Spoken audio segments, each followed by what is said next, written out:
Je suis le mascoutin Nicolas Quintal. Et puis, je suis le fondateur et professeur à la Drumathèque, qui est une nouvelle entreprise ici à Saint-Hyacinthe. La Drumathèque étant un local complètement insonorisé qui appelle les batteurs, les fans de batterie acoustique. Donc, c'est un genre de sanctuaire, la Drumathèque, là, pour les amateurs de tambours lourds, comme on dit. C'est un projet qui a vu le jour durant la pandémie. Étant batteur moi-même et ayant des contraintes d'espace pour pratiquer cet instrument-là qui, on le sait bien tous et toutes, c'est quand même assez... c'est quand même un instrument puissant qui génère beaucoup de sons. Donc ça prend quand même une pièce qui est prête à recevoir un instrument de ce type-là. Et puis, je me suis dit, ben, si je le fais pour moi, il y a sûrement d'autres personnes qui seront intéressées à se joindre au mouvement. Il y en a d'autres passionnés qui doivent vivre les mêmes choses, qui ne peuvent pas jouer en ce moment, peut-être qui sont en appartement, peut-être qui ont eu moins de sous durant la pandémie, qui ont dû vendre l'instrument. C'est des patterns que j'ai observés qui ont motivé la création de cet espace-là. C'était vraiment pour partager les lieux avec d'autres passionnés de batterie. Mon parcours artistique a débuté très tôt. Mes parents, étant des amants des arts et de la musique surtout, m'ont enrôlé dans des cours de piano très jeune. Ensuite, j'ai fait de la danse. Ensuite, j'ai étudié chez Victor Martin à l'époque de l'école de musique Victor Martin avec France Guillemin et dans ces années-là, au début des années 80. Ça m'a amené à appliquer au cégep de Drummondville. Donc, j'ai fait mon cours de percussion classique à Drummondville dans la fin des années 80. Et ensuite, j'ai reçu un call, puis je me suis ramassé en tournée sur la route à partir de 1988. Et ça a duré à peu près 15 ans de tournée, sans cesse. Donc, c'était ça un peu. J'ai appris sur le tas tout ce métier-là, à faire des connexions un peu à droite et à gauche, parce qu'on voyageait beaucoup de côte à côte à côte à cette époque-là. Et puis, écoutez, on a fait les fins fonds des campagnes, les plus grandes villes et tout et tout. Donc, ouais, la formation était vraiment faite sur le tas et on bâtissait l'avion en plein vol, dans le fond. Et puis, ouais, c'est une période que je regarde avec beaucoup de nostalgie. C'était des vraiment belles années, beaucoup de belles connexions, puis beaucoup de musique. Ça me touche différemment maintenant, post-pandémie, parce que je me dis, wow, là, c'est vrai que je pourrais plus jamais refaire ça. Donc, je suis dans la gratitude quand je pense à ces années-là, parce que les rêves que j'avais en tant qu'adolescent ou jeune musicien, j'ai réussi à en réaliser plusieurs. Et puis, je regarde ça avec beaucoup de candeur et beaucoup d'humilité parce que c'est pas tout le monde qui va être capable d'aller décrocher ces étoiles-là. Je dis pas que j'ai décroché toutes les étoiles que je voulais, mais je suis entièrement satisfait. Je peux dormir tranquille et puis me dire, ben, mission accomplie. C'est un chemin long et tortueux, mais rempli d'amour, rempli de musique. Et puis, j'en sors aujourd'hui grandi parce que maintenant, je vais pouvoir le partager avec les mascoutins et avec toute autre personne qui voudra se joindre à nous ici à la Drumathèque. Le grand retour à Saint-Hyacinthe a été fait pour me rapprocher de la famille. J'avais un peu le syndrome là, du phoque en Alaska.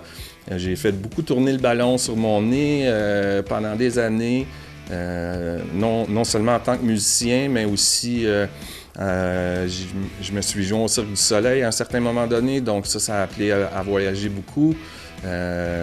Ensuite de ça, ben, avec d'autres, des compagnies de disques, donc on voyageait beaucoup aussi. Donc, à un certain moment donné, la terre-mère m'a rappelé et puis je me suis réinstallé ici en septembre 2019. Je me suis rapproché de la famille et puis là, peu de temps après, la pandémie est arrivée. Donc, je me sentais déjà chanceux de pouvoir être plus proche puis de ne pas être en confinement dans la grande ville de Montréal. Donc, je me compte chanceux dans ma malchance. Et puis, le projet de la Dramathèque est vraiment né durant la pandémie. Donc, je minimise pas les effets que la pandémie a eu sur notre société, nos sociétés, je devrais dire, mais somme toute, on a vraiment découvert qui on était dénudé durant la pandémie. Et puis, je me suis dit, hey, j'ai commencé comme drummer, ben là, je suis redevenu drummer. Donc voilà. C'est là depuis le tout début. Mon père était gérant d'artistes à l'époque à Saint-Hyacinthe, qui était considéré le Liverpool du Québec. Donc, mon père a été instrumental dans mon développement musical. Ma mère aussi, qui est une artiste peintre, était instrumentale là-dedans aussi. Ils m'ont tout le temps encouragé à faire de la musique, mais je te dirais, le drum en tant que tel, il y avait un petit un concours de... Comment tu dis? Un talent show, un concours avec des jeunes à l'école Fadette, à peu près en 1981. Puis il y avait une petite batterie en coulisses. Je me suis assis là.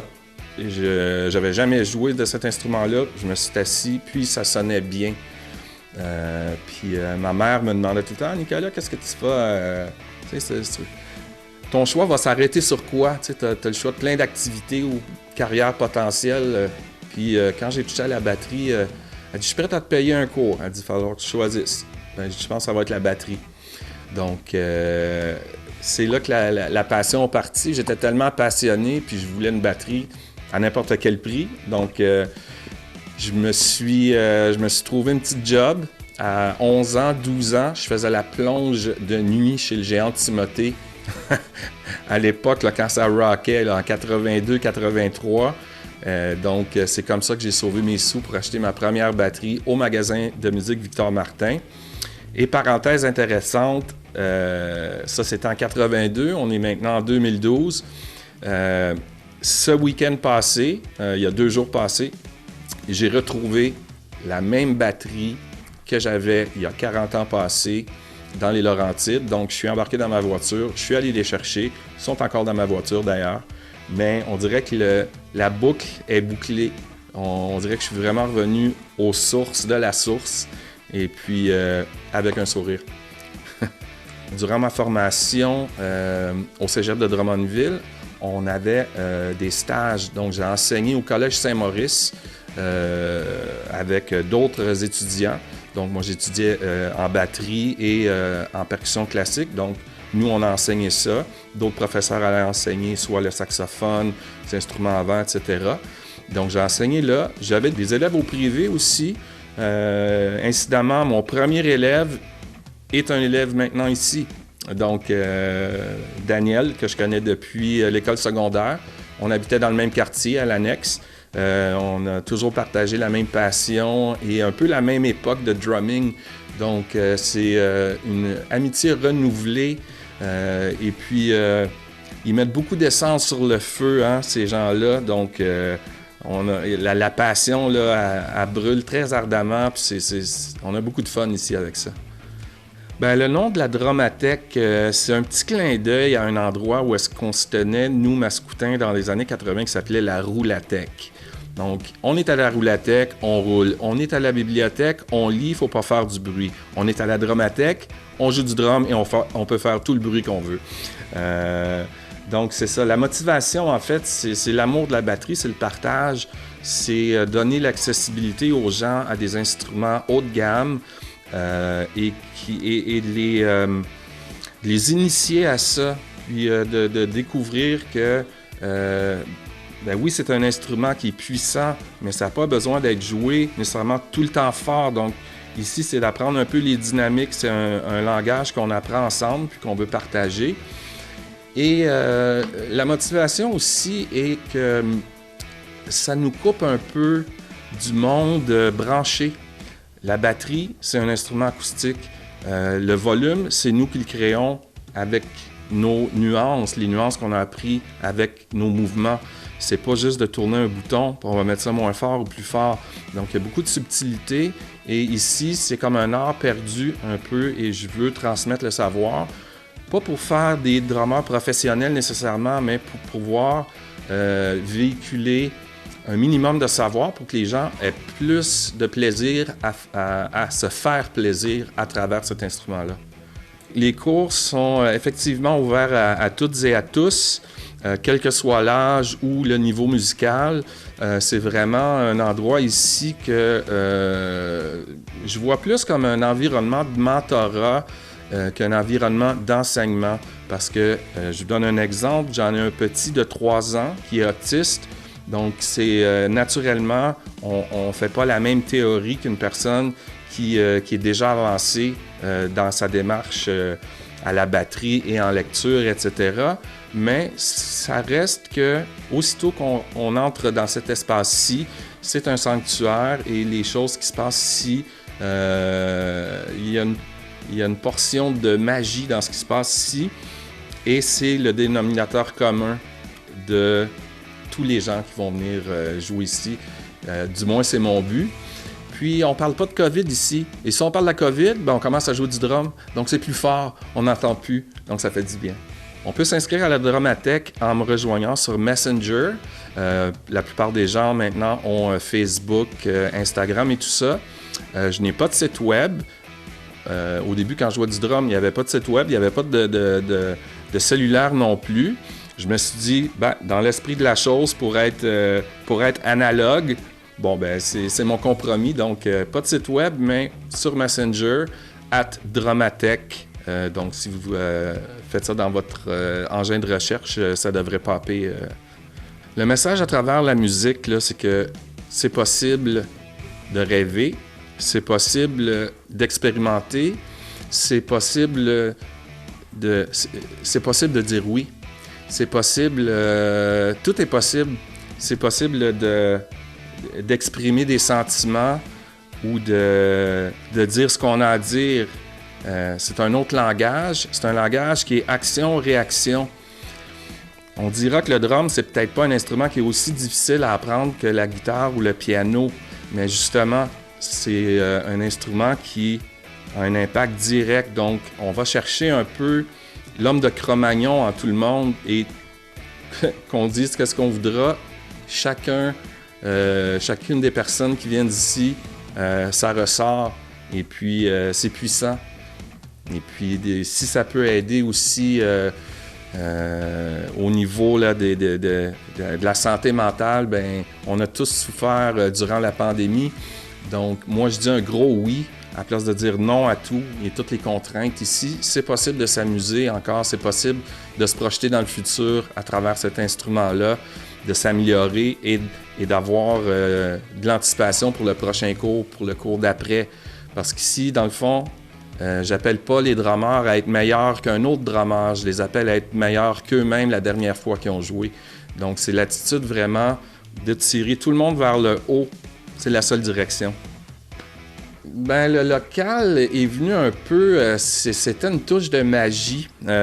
C'est très difficile à expliquer, ça serait trop long, mais pour summariser, c'est une personne, la bâtisse ici dans laquelle la Drumatech est installée.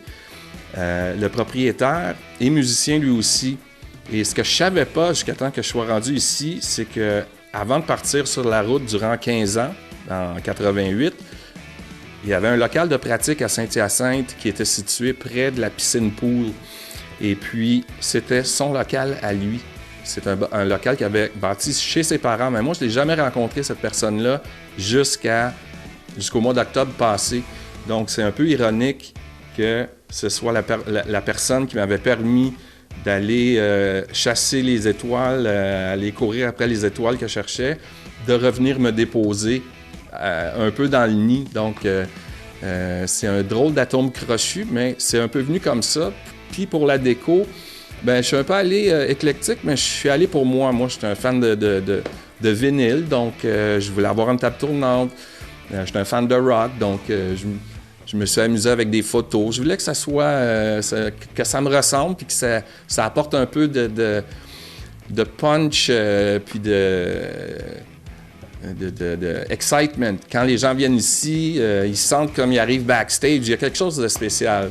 Donc, je voulais les inviter un peu au cœur de la bête. Tu sais, c'est pas juste un local avec 4 murs blancs puis 2 drums, tu sais, il n'y a rien de mal à ça, mais ici, on vit une autre expérience. Les vinyles aussi, parlant de vinyles tout à l'heure, j'en ai des kids de 7-10 ans qui n'ont jamais vu un vinyle de leur vie. Donc, je leur apprends le décorum du vinyle aussi, comment ça fonctionne. On peut les comparer même aux cymbales, ces formes sphériques-là. Et puis tout ça, il y a quelque chose de très connecté à travers tous ces univers-là. Et puis, ici, on s'amuse avec tout ça. C'est vraiment l'esprit de l'interaction humaine là, qui est la force motrice derrière la Drumathèque. J'ai un message pour toutes et tous, arrêtez de niaiser puis venez drummer.